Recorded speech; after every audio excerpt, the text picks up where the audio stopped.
Doctor Smitha യേശുവൻ, ദേശീയ ആരോഗ്യ ദൗത്യം ആയുഷ് ആയുർവേദ പ്രാഥമിക ആരോഗ്യ കേന്ദ്രത്തിലെ മെഡിക്കൽ ഓഫീസർ. ഇന്ന് നാം കൈകാര്യം ചെയ്യുന്ന വിഷയം, ഒരു കുഞ്ഞ് ജനിച്ചാൽ ഒരു വയസ്സുവരെ അല്ലെങ്കിൽ ഒരു 6 മാസം വരെ ഒരു സോളിഡ് ഫുഡ് കഴിക്കുന്നത് വരെ നമ്മൾ എങ്ങനെയാവണം അവരെ പരിചരിച്ച് മുന്നോട്ട് കൊണ്ടുപോവേണ്ടത്, എത്ര നാൾ വരെ നമ്മളവർക്ക് എണ്ണ തേച്ചുള്ള കുളിയും മറ്റു കാര്യങ്ങളിലേക്കുമൊക്കെ നാം ശ്രദ്ധ കേന്ദ്രീകരിക്കണം, എങ്ങനെയാവണം അവരുടെ പരിചര്യ എന്നുള്ളതാണ്. നമുക്കറിയാം, ഒരു കുഞ്ഞ് ജനിച്ചു കഴിഞ്ഞാൽ ആ സമയം മുതൽ തന്നെ അമ്മയ്ക്ക് പാല് കൊടുക്കാൻ ഉണ്ടാവണം എന്നുള്ളതാണ് ഏറ്റവും പ്രധാനം. ഏതൊരു ടിൻ ഫുഡിനേക്കാളും ഏറ്റവും പ്രധാനം മുലപ്പാൽ തന്നെയാണ്. അതിലൂടെ കിട്ടുന്ന ഇമ്മ്യൂണിറ്റി ഒരിക്കലും മറ്റൊരു ഫുഡിലൂടെയും ആ കുഞ്ഞിന് കിട്ടില്ല. അതുകൊണ്ട് തന്നെ നല്ലൊരു ഗർഭിണി പരിചര്യയാണ് ആയുർവേദ രീതിയിൽ അമ്മയ്ക്ക് കൊടുത്തിട്ടുള്ളതെങ്കിൽ 8-ാം മാസം മുതൽ തന്നെ അമ്മയുടെ പാല് വന്നു തുടങ്ങും. അപ്പോൾ കൃത്യമായിട്ടും ഈ കുഞ്ഞ് ജനിക്കുമ്പോൾ അമ്മയ്ക്ക് പാല് കൊടുക്കാൻ സാധിക്കും എന്നുള്ളത് തീർച്ചയാണ്. അത്തരത്തിലാവണം നമ്മുടെ ഗർഭിണി പരിചര്യം. കൃത്യമായിട്ടും പാല് കൊടുത്ത് പലപ്പോഴും 2 വയസ്സ് കൊണ്ട് പാല് കൊടുക്കൽ അവസാനിപ്പിക്കാം, അല്ലെങ്കിൽ 3 വയസ്സ് കൊണ്ട് അവസാനിപ്പിക്കാം. ഇങ്ങനെ പലതരത്തിലുള്ള ഒരു ടോക്ക് നടക്കുന്ന ഈ ഒരു കാലഘട്ടത്തിൽ എൻ്റെ ഒരു അഭിപ്രായം, കഴിയുന്നതും 3 വയസ്സ് വരെ എന്നാണ് നമ്മൾ ആ കുഞ്ഞിനെ സ്കൂളിലേക്ക്, കാരണം ഒരു പ്രീ KG നമ്മൾ അയക്കുന്നത്, അതുവരേക്കും നമ്മൾ കുഞ്ഞിന് മുലപ്പാൽ കൃത്യമായും കൊടുക്കുക എന്നുള്ളതാണ്. ഇപ്പോൾ പലപ്പോഴും ഒരു 2 വയസ്സ് കഴിയുമ്പോൾ അതൊന്ന് നിർത്താനുള്ള ഒരു രീതി കാണുന്നുണ്ട്. മിനിമം ഒരു 2 വയസ്സ് അല്ലെങ്കിൽ 2.5 വയസ്സ് വരെ എങ്കിലും കൊടുക്കാനായിട്ട് മാക്സിമം ശ്രദ്ധിക്കണം. പലപ്പോഴും അമ്മ വർക്കിംഗ് ആവുമ്പോൾ അമ്മയ്ക്ക് ഇതിനൊന്നും സമയം ഉണ്ടാവില്ല, ഈ ഒരു ഓട്ടത്തിരക്കിലാണ്. പിന്നെ പ്രത്യേകിച്ചും പലരും അവരുടെ ശരീരം ക്ഷീണിക്കും, അമ്മയുടെ ശരീരം മോശമാവും എന്നൊക്കെ വിചാരിച്ചിട്ട് കുഞ്ഞിന് പാല് കൊടുക്കാത്ത അമ്മമാരെയും ഞങ്ങൾ കാണാറുണ്ട് OP-യിൽ. ശരിക്കും അമ്മയുടെ മുലപ്പാൽ നിഷേധിക്കുക എന്ന് പറയുന്നത് തന്നെ ഏറ്റവും വലിയൊരു പാപമാണെന്നാണ് എനിക്ക് പറയാനുള്ളത്. അത് പാടില്ല. ആ കുഞ്ഞിൻ്റെ ഇമ്മ്യൂണിറ്റിക്ക്, ആ കുഞ്ഞിനോട് സ്നേഹം ഉണ്ടെങ്കിൽ, അതിന് നല്ലൊരു ആരോഗ്യം ആഗ്രഹിക്കുന്നുവെങ്കിൽ മുലപ്പാൽ കൃത്യമായിട്ടും കൊടുക്കാനായിട്ട് ശ്രദ്ധിക്കുക. നമുക്കറിയാം, ഒരു 2 മണിക്കൂറിൽ ഒരിക്കൽ തന്നെ നമ്മൾ കുഞ്ഞിന് പാല് കൊടുക്കണം. ഒരിക്കലും കിടന്ന് പാല് കൊടുക്കരുത്. എങ്ങനെയാണ് കൊടുക്കേണ്ടത്? എണീറ്റിരുന്ന്. പക്ഷേ അപ്പോഴും അമ്മയുടെ ശരീരവും ശ്രദ്ധിക്കേണ്ടതുണ്ട്. കഴിയുമെങ്കിൽ ഒരു സപ്പോർട്ടോടുകൂടി ഒരു കസേരയിലോ അല്ലെങ്കിൽ കട്ടിലിരിക്കുകയാണെങ്കിലോ പില്ലോ വെച്ച് ചാരിയിരുന്ന് ബാക്ക് സപ്പോർട്ട് നന്നായിട്ട് കൊടുത്തിട്ട് കാലുയർത്തി വെച്ച് ചേർന്നിരുന്ന് കുഞ്ഞിനോട് വാത്സല്യത്തോടെ കുഞ്ഞിനെ കംഫോർട്ടബിളായിട്ടുള്ളൊരു പോസ്ചറിൽ കുഞ്ഞിനെ പിടിച്ച് വേണം പാല് കൊടുക്കുവാനായിട്ട്. കുഞ്ഞിൻ്റെ മൂക്കുകൾ അടഞ്ഞു പോകാതെ നല്ല രീതിയിൽ തന്നെ വേണം അതിന് പാല് കൊടുക്കാൻ. അല്ലാത്ത പക്ഷം അതിങ്ങനെ ഉറങ്ങിപ്പോവും, അത് പാല് കുടിക്കില്ല. പല അമ്മമാരും പറയുന്ന ഒരു വിഷമമാണ്, കുഞ്ഞങ്ങ് ഉറങ്ങിപ്പോവും, ഞാനെങ്ങനെ പാല് കൊടുക്കാനാ, പിന്നെ കരയുമ്പോൾ പാല് കൊടുക്കും. അത് തന്നെ ഒരു ഡിമാൻഡിങ് ആണ്. അപ്പോൾ ആ ഒരു കാര്യങ്ങളൊക്കെ തന്നെ, കാരണം നമ്മൾ ഈ ചെറിയ കാലയളവിൽ തന്നെ കുഞ്ഞുങ്ങളെ ക്യാരക്ടർ മോൾഡിങ്ങും ഇതിനകത്ത് തന്നെ വരികയാണ്. അപ്പോൾ ഈ കരയുമ്പോഴെല്ലാം പാല് കൊടുക്കുക എന്നുള്ളൊരു രീതിയല്ല നമ്മൾ ചെയ്യേണ്ടത്. കുഞ്ഞുങ്ങൾ കരയുന്നത് പാല് കുടിക്കാൻ വേണ്ടി മാത്രമല്ല. എന്തെങ്കിലും ഒരു ഉറുമ്പ് പോലുള്ള എന്തെങ്കിലും ഒരു ഇൻസെക്ട് ബൈറ്റ് ഉണ്ടായാലും കുഞ്ഞ് കരയും. നല്ലോണം തണുത്താൽ കുഞ്ഞ് കരയും. കുഞ്ഞിൻ്റെ കാലുകളൊക്കെ പൊതിഞ്ഞ് വെക്കണം എന്ന് പീഡിയാട്രീഷ്യൻസ് എപ്പോഴും നമ്മളോട് പറയാറില്ലേ. അല്ലെങ്കിൽ പെട്ടെന്ന് സൈനോസ്ഡായി പോവും. നമ്മൾ പെട്ടെന്ന് ശ്രദ്ധിക്കത്തില്ല. പെട്ടെന്ന് ശരീരം മുഴുവനും കരിനീലിച്ച് തുടങ്ങുമ്പോഴായിരിക്കും നമ്മൾ പെട്ടെന്ന് കുഞ്ഞുങ്ങളെ എടുത്തുകൊണ്ട് ഓടുന്നത് ഹോസ്പിറ്റലിലേക്ക്. ചിലപ്പോൾ നമ്മളൊന്ന് പൊതിഞ്ഞ് വെക്കാത്തതിൻ്റെ, നന്നായിട്ട് റാപ്പ് ചെയ്യാത്തതിൻ്റെ പേരിലായിരിക്കും നമ്മൾ ആ സമയത്ത് അനുഭവിക്കുന്ന ടെൻഷൻ മുഴുവനും. അപ്പോൾ അതൊന്നും വരാതെ കുഞ്ഞിനെ വളരെ കെയർഫുള്ളായിട്ട്, കാരണം നമുക്കറിയാം യൂട്രസിനുള്ളിൽ അത് വളർന്ന് വന്ന ആ ഒരു അറ്റ്മോസ്ഫിയറിൽ നിന്ന് പെട്ടെന്നൊരു നമ്മുടെ ഒരു നോർമൽ അറ്റ്മോസ്ഫിയറിലേക്ക് അത് വരുമ്പോൾ അതിന് കൊടുക്കേണ്ട കെയറും അതിന് കൊടുക്കേണ്ട ഒരു രീതിയുമൊക്കെ പ്രത്യേകതയുണ്ട്. വളരെ ശ്രദ്ധയോടെ കൈകാര്യം ചെയ്യുക. പിന്നെ പ്രത്യേകിച്ചും കുഞ്ഞൊന്ന് മൂത്രമൊഴിക്കുകയോ അല്ലെങ്കിൽ ഒന്ന് ഇച്ചിടുകയോ ഒക്കെ ചെയ്യുകയാണെങ്കിൽ, അപ്പം മോഷൻ പോവുകയൊക്കെ ചെയ്യുമ്പോൾ എന്ത് പറ്റും, നനയും. അപ്പോൾ അതിനുവേണ്ടി കുഞ്ഞ് കരയും. ഇത് നോക്കാതെ നമ്മൾ എന്ത് ചെയ്യും, എടുത്തു വെച്ച് പാല് കൊടുക്കും. ഇതൊക്കെ വളരെ കോമൺലി ഞങ്ങൾ കാണുന്നതുകൊണ്ടാണ് ഞാനിങ്ങനെ പറയുന്നത്. വളരെ ശ്രദ്ധയോടെ കൈകാര്യം ചെയ്യുന്ന അമ്മമാരുണ്ട്, ഇല്ലെന്നല്ല. പക്ഷേ എവിടെയും നമുക്ക് തെറ്റിപ്പോവാതെ മുന്നോട്ട് പോകാനുള്ള കാര്യങ്ങളാണ് പറഞ്ഞു തരുന്നത്. അപ്പോൾ അത് വളരെയേറെ ശ്രദ്ധിക്കുക. അപ്പോൾ കുഞ്ഞിന് നനവോ ഈർപ്പമോ വരാതെ കൃത്യമായിട്ടുള്ള ക്ലീനിങ് നമ്മൾ ശ്രദ്ധിക്കുക. പിന്നെ നാൽപ്പാമരാതി ചൂർണം പോലെയുള്ള പൊടി ഇട്ടിട്ട് വെള്ളം തിളപ്പിച്ച് നമ്മൾ അരിച്ചു വെച്ചിരിക്കുകയാണെങ്കിൽ അത് വെച്ചിട്ട് നമുക്ക് അപ്പോഴപ്പോഴ് നമുക്ക് തുടച്ച് വൃത്തിയാക്കി എടുക്കാൻ പറ്റും. അപ്പോൾ ഇത്തരത്തിൽ കുഞ്ഞിനെ നമുക്ക് അങ്ങനെ കെയർ ചെയ്യാൻ പറ്റും. അതുപോലെ അമ്മയെ നമ്മൾ പരിചരിക്കും പോലെ കുഞ്ഞിനെ നമ്മൾ എല്ലാ ദിവസവും എണ്ണ തേച്ച് കുളിപ്പിക്കുന്നൊരു രീതിയുണ്ട്.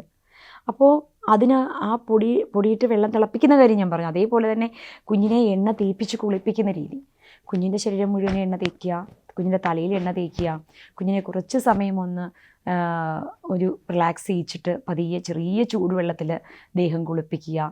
തലയിലും വളരെ കുറച്ച് ലിമിറ്റഡ് ടൈമിൽ വേണം നമ്മളതെല്ലാം ചെയ്യാനായിട്ടെന്നുള്ളതേ ഉള്ളൂ. അപ്പോൾ അതിനകത്തൊന്നും നമുക്കൊരു ചിന്ത വേണ്ട, അയ്യോ കുഞ്ഞിനെ ഇങ്ങനെ കുളിപ്പിക്കും. പക്ഷേ പുക്കിൾ കൊടി വീണതിന് ശേഷം മാത്രമേ നമ്മൾ കുഞ്ഞിനെ കുളിപ്പിച്ച് തുടങ്ങുള്ളൂ. അതുവരെ നമ്മൾ ജസ്റ്റ് സ്വൈപ്പ് ചെയ്തെടുക്കുകയുള്ളൂ, ജസ്റ്റ് ഒന്ന് ഒന്ന് തുടച്ചെടുക്കത്തേ ഉള്ളൂ. നനഞ്ഞ തുണി വെച്ചിട്ട് തുടച്ചെടുക്കും, അങ്ങനെ ചെയ്യാൻ പാടുള്ളൂ. അപ്പോൾ അതുപോലെ തന്നെ രാസനാദിപ്പൊടി തുളിക്കുന്നതും നമുക്കറിയാം, ആൻറ്റീരിയർ ഫോണ്ടനലി ഒന്നും ഒട്ടും ഇതായിട്ടുണ്ടാവില്ല, ക്ലോസ് ആയിട്ടില്ല. അപ്പോൾ ആ ഒരു സമയത്ത് നമുക്ക് രാസനാദിപ്പൊടി വെച്ച് തിരുമയൊന്നും ചെയ്ത് കളയരുത്. അപ്പോൾ രാസനാദിപ്പൊടി വെറുതെ തുളിച്ചു കൊടുക്കുകയും ചെയ്യാവുള്ളൂ. അപ്പോൾ അത്രയും കെയർ എടുത്ത് വേണം നമ്മളൊരു ന്യൂ ബോണിനെ ശ്രദ്ധിക്കാൻ. അതുപോലെ പുക്കിൾ കൊടി കൊഴിഞ്ഞു പോയിരുന്നാലും അവിടെ നമ്മൾ എണ്ണ വച്ചിട്ടാണ് നമ്മൾ പിന്നെ, അതായത് മുറിവെണ്ണ പോലെ അല്ലെങ്കിൽ അത്രയും സേഫായിട്ടുള്ള വെളിച്ചെണ്ണയിൽ ഉപ്പൊക്കെ ഇട്ട് ചെറിയ വെയിലത്ത് വെച്ച് ചൂടാക്കിയിട്ട് ആ എണ്ണയൊക്കെ വെച്ചിട്ടാണ് നമ്മൾ കുളിപ്പിച്ചു തുടങ്ങുക. അപ്പോൾ അതുകൊണ്ടൊന്നും എന്താ പറയുക, നമ്മൾ അത്രയും പ്രിക്കോഷൻ എടുത്താണ് ആയുർവേദത്തിൻ്റെ കെയർ കൊടുക്കുന്നത്. ശരിക്കും നമ്മളിങ്ങനെ മരുന്നുകളുടെ പേര് ഞാൻ പറഞ്ഞു തരാൻ ആഗ്രഹിച്ചിട്ട് പറഞ്ഞു തരുന്നതല്ല, പക്ഷേ പറഞ്ഞു പോകുന്നത് എന്തുകൊണ്ടാണെന്ന് വെച്ച് കഴിഞ്ഞാൽ പലപ്പോഴും ഇതൊക്കെ അശാസ്ത്രീയമാണ്, ഇങ്ങനെയൊന്നും അല്ല ചെയ്യേണ്ടതെന്ന് പറയുന്ന ഒരു വിഭാഗത്തിനിടയിൽ നമ്മളിപ്പോൾ കടന്നു പോകുന്നത് കൊണ്ടാണ് ഇത് പറഞ്ഞു തരുന്നത്. വളരെ ശാസ്ത്രീയമായിട്ട് വളരെ കൃത്യതയോടുകൂടിയാണ് ഓരോ ന്യൂ ബോൺസിനെയും ആയുർവേദം പരിപാലിച്ചു കൊണ്ടുപോകുന്നത്. അപ്പോൾ അത്തരത്തിലുള്ള, അപ്പം ഈ പറയുന്ന മരുന്ന് ഞാൻ പറഞ്ഞില്ലേ നേരത്തെ പറഞ്ഞതുപോലെ, പുക്കിളിൽ ഈ മരുന്ന് വെക്കുന്നത് എന്തിനാ? അങ്ങനെ വെക്കുന്നത് കൊണ്ട് ആ പുക്കിൾ വീണ്ടും പഴുക്കാനോ അത് ഉണങ്ങാതിരിക്കാനോ ഒന്നും സഹായിക്കില്ല. അപ്പോൾ നല്ല രീതിയിൽ അത് ഉണങ്ങി അത് അതിൻ്റേതായ രീതിയിൽ അമ്പിളിക്കൽ ആ ഒരു ഏരിയ നന്നായിട്ട് ഡ്രൈ ആവുകയും ചെയ്യും. കുഞ്ഞിനെ നന്നായിട്ട് എണ്ണ തേപ്പിച്ച് കുളിപ്പിക്കുമ്പോൾ നമുക്കറിയാം, ചെറിയ കാലത്ത് നമ്മൾ കാണുന്ന കരപ്പൻ പോലുള്ള ഒരുപാട് സ്കിൻ ഡിസീസ് കുഞ്ഞുങ്ങൾക്ക് വരുന്നില്ല, അവർ ഡ്രൈനെസ് വരുന്നില്ല. അതുപോലെ തലയിൽ എണ്ണ വെച്ച് കുളിക്കുന്നത് കൊണ്ട് നീർവീഴ്ചയോ ജലദോഷമോ തുമ്മലോ മൂക്കൊലിപ്പോ ഒന്നും കുഞ്ഞിന് വരുന്നില്ല. പക്ഷെ പലപ്പോഴും ഇന്നത്തെ ഒരു മോഡേൺ യുഗത്തിൽ പലരും ഈ എണ്ണ തേപ്പിച്ചുള്ള കുളി അഡൽട്സും ചെയ്യാറില്ല, കുഞ്ഞുങ്ങൾക്കും ചെയ്യില്ല. അങ്ങനെ വരുമ്പോൾ ഇത്തരത്തിലുള്ള പ്രയാസങ്ങളൊക്കെ വരാനുള്ള സാധ്യത കൂടുതലാണ്. അപ്പോൾ അത് വരാതെ അമ്മയ്ക്കും കുഞ്ഞിനും ഒരുപോലെ നമ്മൾ ശ്രദ്ധ കേന്ദ്രീകരിച്ച് പോയാലേ പറ്റൂ. പിന്നെ കുഞ്ഞുങ്ങൾക്ക് വരുന്ന ഓരോ ചെറിയ അസുഖങ്ങളുടെയും പിന്നിൽ അമ്മയുടെ ഭക്ഷണ രീതിയും അമ്മയുടെ ശ്രദ്ധയില്ലായ്മയും ഉണ്ട്.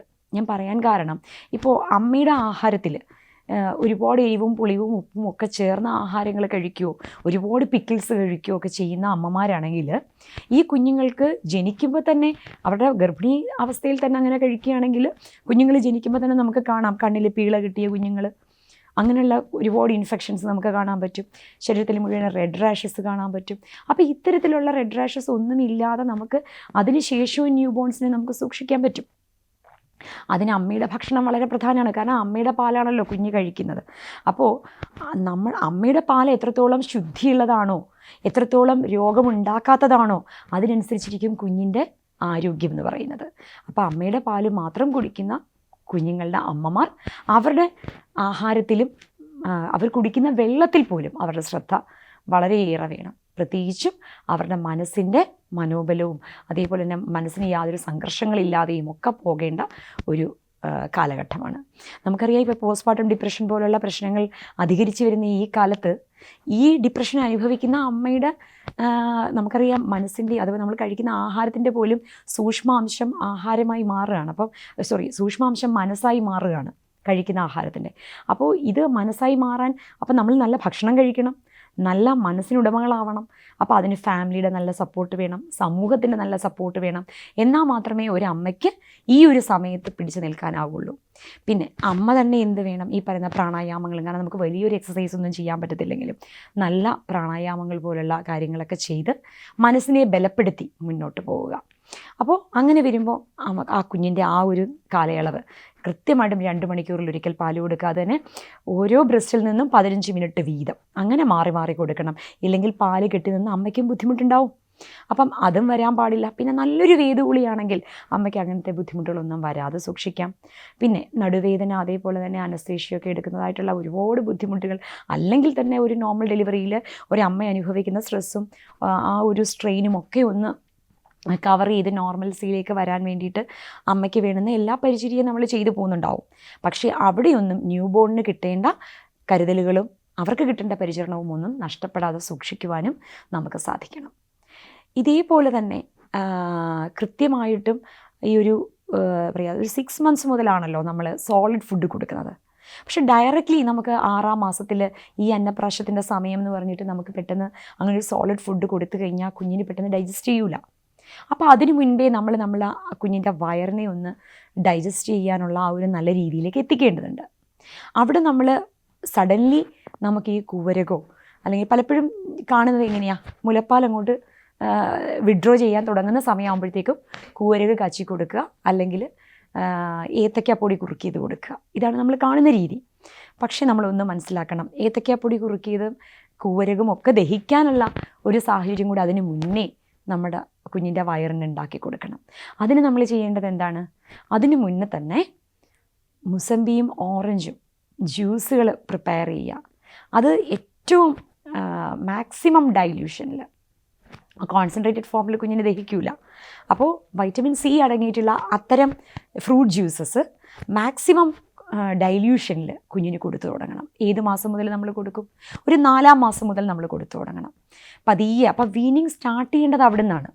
അല്ലാതെ ഡയറക്റ്റ്ലി നമുക്ക് സഡനായിട്ട് നമുക്ക് 6 monthsലേക്ക് പോകാൻ പറ്റില്ല. സോ 4ാം മാസം മുതൽ പതുക്കെ ഓറഞ്ച് ജ്യൂസും അതേപോലെ തന്നെ മുസമ്പി ജ്യൂസും മാറി മാറി ഓരോ ദിവസങ്ങളിൽ മാക്സിമം ഡൈല്യൂഷനിൽ ഒരു 150 ml വെള്ളമൊക്കെ കൂടുതൽ ചേർത്ത്, ഒരു 50 ml ജ്യൂസിൽ 150 ml വെള്ളമൊക്കെ ചേർത്ത് അത്രയ്ക്കും. പിന്നെ മധുരത്തിന് ഒരിക്കലും പഞ്ചസാര ഉപയോഗിക്കാൻ പാടില്ല. അവിടെ നമുക്ക് പനങ്കൽക്കണ്ടം പോലെയുള്ള അങ്ങാടിക്കടയിൽ നമുക്ക് വാങ്ങാൻ കിട്ടുന്ന മധുരങ്ങളുണ്ട്, മാച്ചീനി പോലെയുള്ള മധുരങ്ങളുണ്ട്. അതും നമ്മൾ വാങ്ങിക്കഴിഞ്ഞാൽ അതിനെ വൃത്തിയായിട്ട് കഴുകി അരിച്ച് ഉരുക്കിയെടുക്കണം. അത് നമുക്ക് പ്രിപ്പയർ ചെയ്ത് വയ്ക്കാം. നമുക്ക് ആവശ്യാനുസരണം ആ മധുരം ചേർക്കാം. ആ മധുരം ചേർത്തായിരിക്കണം കുഞ്ഞുങ്ങൾക്ക് നമ്മൾ കൊടുക്കേണ്ടത്. അങ്ങനെ ആ ഒരു വയറിൻ്റെ ഒരു ഡൈജസ്റ്റീവ് പവറിനെ ഒന്ന് കറക്റ്റ് ചെയ്ത് കൊണ്ടുവന്നിട്ട് വേണം പതുക്കെ പതുക്കെ നമ്മൾ ആ സെമി സോളിഡ് ഫുഡിൽ നിന്ന് നമ്മൾ പതുക്കെ സോളിഡ് ഫുഡിലേക്ക് എത്താനായിട്ട്. അപ്പോൾ ആദ്യം ലിക്വിഡ് ഡയറ്റ് കൊടുക്കുക, അത് കഴിഞ്ഞ് സെമി സോളിഡായിട്ട് നമ്മൾ കൂവരകും അതേപോലെ തന്നെ ഏത്തയ്ക്കാപ്പൊടി കുറുക്കിയതുമൊക്കെ കൊടുക്കാം. ഈ വീട്ടിൽ ഏത്തയ്ക്കാപ്പൊടി കുറുക്കിയതെടുക്കുമ്പോഴും ശ്രദ്ധിക്കണം, നമ്മൾ ആ നടുക്കുള്ള കറുത്ത നാര് അത് കളയണം. പലപ്പോഴും അത് ശ്രദ്ധിക്കാതെ പോകുന്നുണ്ട്. അതുകൊണ്ട് തന്നെ പിള്ളേർക്ക് പ്രശ്നം വരും. അപ്പോൾ പിന്നീട് പെട്ടെന്നൊരു പീഡിയാട്രീഷ്യൻ്റെ അടുത്തേക്ക് പോകുമ്പോഴത്തേക്കും ഇവരിത് പറയുന്നുണ്ടാവില്ല. അവിടെ ചെല്ലുമ്പോൾ ഏത്തയ്ക്കാപ്പൊടി കൊടുത്തത് കൊണ്ട് എന്തോ ദോഷം വന്നു എന്നുള്ളതായിരിക്കും വരിക. അപ്പം ഇത് കൃത്യമായിട്ട് കൺവേ ചെയ്യാത്തത് കൊണ്ട് വിഷയം വരും. ഇനി 2, ഒരുപാട് കോൺസ്റ്റിപ്പേഷനുള്ള കുഞ്ഞുങ്ങൾക്കാണെങ്കിൽ നമുക്ക് ഏത്തയ്ക്കാപ്പൊടി കുറുക്കിയത് കൊടുക്കാൻ പറ്റില്ല. അപ്പോൾ അവിടെ അത് നമ്മൾ കട്ട് ചെയ്യേണ്ടി വരും. അല്ലെങ്കിൽ അത്രയും ഡൈല്യൂഷനിലായിരിക്കണം കൊടുക്കുന്നത്. നമുക്ക് എന്തുകൊണ്ട് ഏത്തയ്ക്കാപ്പഴം നന്നായിട്ട് പുഴുങ്ങിയിട്ട് അതിനെ നമുക്ക് സെമി സോളിഡ് ഫോമിൽ കൊടുത്തുകൂടാ? എങ്കിൽ ഈ പ്രശ്നം വരില്ല, ഇൻഡൈജഷൻ്റെ വിഷയം വരില്ല, കോൺസ്റ്റിപ്പേഷൻ്റെ വിഷയം വരില്ല. പക്ഷെ നമ്മൾ സ്റ്റിക്ക് ഓണാണ്, നമ്മൾ പണ്ട് മുതലേ കണ്ടുവരുന്ന കാര്യം അത് അതേപോലെ അനുവർത്തിച്ചു പോന്നു. അതിൽ നിന്ന് നമ്മൾ മാറേണ്ടിയിരിക്കുന്നു. നമ്മളുടെ ഇപ്പോഴത്തെ കാലാവസ്ഥ, നമ്മളുടെ ഇപ്പോഴത്തെ രോഗാവസ്ഥകൾ, നമ്മളുടെ ഇപ്പോഴത്തെ ആ ഒരു രീതി, നമ്മുടെ ജീവിതചര്യ, ഇതിനനുസരിച്ച് നമ്മൾ നമ്മുടെ ഡയറ്റും നമ്മുടെ ഔഷധങ്ങളും ഒക്കെ നമ്മൾ ശ്രദ്ധിച്ച് മുന്നോട്ട് പോവേണ്ടതുണ്ട്. അതേപോലെ കൂവരക് നല്ലൊരു പ്രോട്ടീൻ സപ്ലിമെൻ്റാണ്, ഏറ്റവും നല്ലൊരു ഡയറ്റാണ്. പക്ഷേ കുഞ്ഞുങ്ങളെ നല്ല ഈ വളരെ ചബ്ബി ആക്കാനൊക്കെ നമുക്ക് വളരെ നല്ലതായതുകൊണ്ട് അമ്മമാരിത് വളരെ യഥേഷ്ടം കൊടുക്കുന്നുണ്ട്. അമ്മമ്മമാരൊക്കെ നിർബന്ധിച്ച് കൊടുപ്പിക്കും. ചെയ്യേണ്ടത് ഒറ്റ കാര്യം ശ്രദ്ധിച്ചോളുക, പെട്ടെന്ന് ജലദോഷപ്പനിയോ അതുപോലുള്ള കാര്യങ്ങളൊക്കെ, പെട്ടെന്ന് തണുപ്പ് വന്നിട്ട് പ്രശ്നങ്ങൾ ഉണ്ടാവുന്ന കുഞ്ഞുങ്ങൾ, കാരണം നമുക്കറിയാം ഓരോ കുഞ്ഞുങ്ങളും ഓരോ പ്രകൃതിക്കാരാണ്. ചിലപ്പം കഫപ്രകൃതി കൂടുതലുള്ള കുഞ്ഞുങ്ങളായിരിക്കാം. അപ്പോൾ അങ്ങനെയുള്ള കുഞ്ഞുങ്ങൾക്ക് നമുക്ക് കൂവരക കാച്ചിയത് കൊടുക്കാൻ പറ്റില്ല ഒരുപാട്.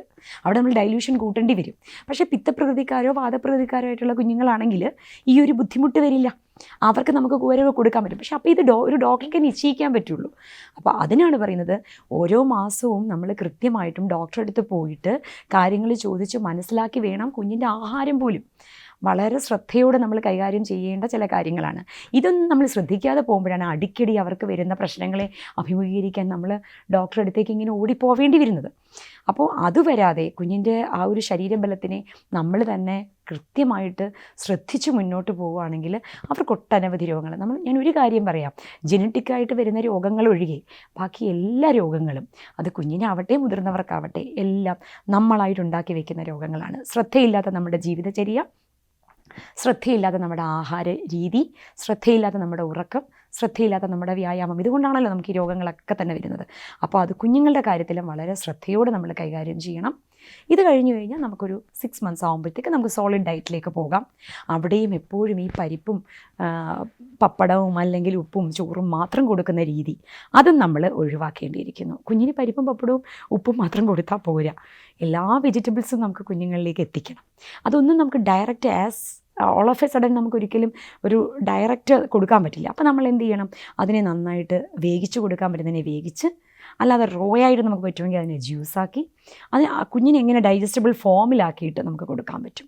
പിന്നെ പല കുഞ്ഞുങ്ങളും പലപ്പോഴും വെജിറ്റബിൾസ് കഴിക്കാനുള്ള ബുദ്ധിമുട്ടുകൾ കാണിക്കും. അപ്പോൾ നമുക്കതിനെ നന്നായിട്ട് അരച്ച് മിക്സ് ചെയ്ത് ഒരു പക്ഷേ നമ്മൾ ദോശമാവിലോ ഇഡലി മാവിലോ ഒക്കെ മിക്സ് ചെയ്ത് ചിലപ്പോൾ കൊടുക്കേണ്ടി വരും. അപ്പോൾ എങ്ങനെയും നമ്മൾ ആ കുഞ്ഞിനത് കൊടുക്കുക എന്നുള്ളതാണ്. അതുപോലെ എന്താ പറയുക, ഇലകളൊക്കെ നമ്മൾ ഉള്ളിലേക്ക് എത്തിക്കാനായിട്ട് നമുക്ക് ഈ ചോറിൻ്റെ കൂടെ തന്നെ നെയ്യും ചോറും ഒക്കെ ചേർത്ത് വഴറ്റി കൂട്ടത്തിൽ അല്പം മുരിങ്ങയിലേക്ക് ഇട്ട് നമുക്ക് വഴറ്റി അങ്ങനെ നമുക്ക് ചോറിലൂടെ അവർക്കത് ഇൻടേക്ക് കൊടുക്കാൻ പറ്റും.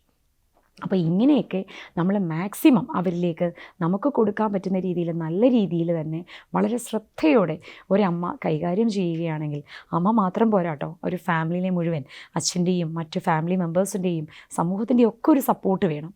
അപ്പോൾ ഇവിടെ തുടങ്ങും ഇവരുടെ സ്വഭാവ രൂപീകരണം പോലും. അല്ലാതെ ഒരിക്കലും ഡിമാൻഡ് ചെയ്യുമ്പോൾ, കുഞ്ഞ് കരയുമ്പോൾ പാല് കൊടുക്കാനിരിക്കുന്ന രീതി മാറ്റി ഓരോ ഭക്ഷണവും അതിൻ്റെതായ രീതിയിൽ മനസ്സിലാക്കി അവരുടെ ജീവിതചര്യ, അതുപോലെ എല്ലാ ദിവസവും ഒരേ സമയത്ത് കുളിപ്പിക്കുക, ഒരേ സമയത്ത് ആ ഫുഡിൻ്റെ ടൈം ഇൻ്റർവെല്ലൊക്കെ കറക്റ്റ് നമ്മൾ ശ്രദ്ധ കേന്ദ്രീകരിച്ച് ഇൻ ടൈമിൽ ഫുഡ് കൊടുത്ത് നല്ല രീതിയിൽ നല്ലൊരു ന്യൂ ബോൺ മുതൽ അങ്ങോട്ടുള്ള ഈ ഒരു കാലയളവിൽ നമുക്ക് അവരുടെ കുഞ്ഞുങ്ങൾക്ക് ഒരു നല്ല രീതിയിൽ നമുക്ക് നമ്മുടെ ആ ഒരു കെയർ കൊടുത്ത് നമുക്ക് ഓരോരുത്തർക്കും മുൻപോട്ട് പോകാൻ സാധിക്കട്ടെ എന്ന് ആശംസിച്ചുകൊണ്ട് നിർത്തുന്നു. നന്ദി, നമസ്കാരം.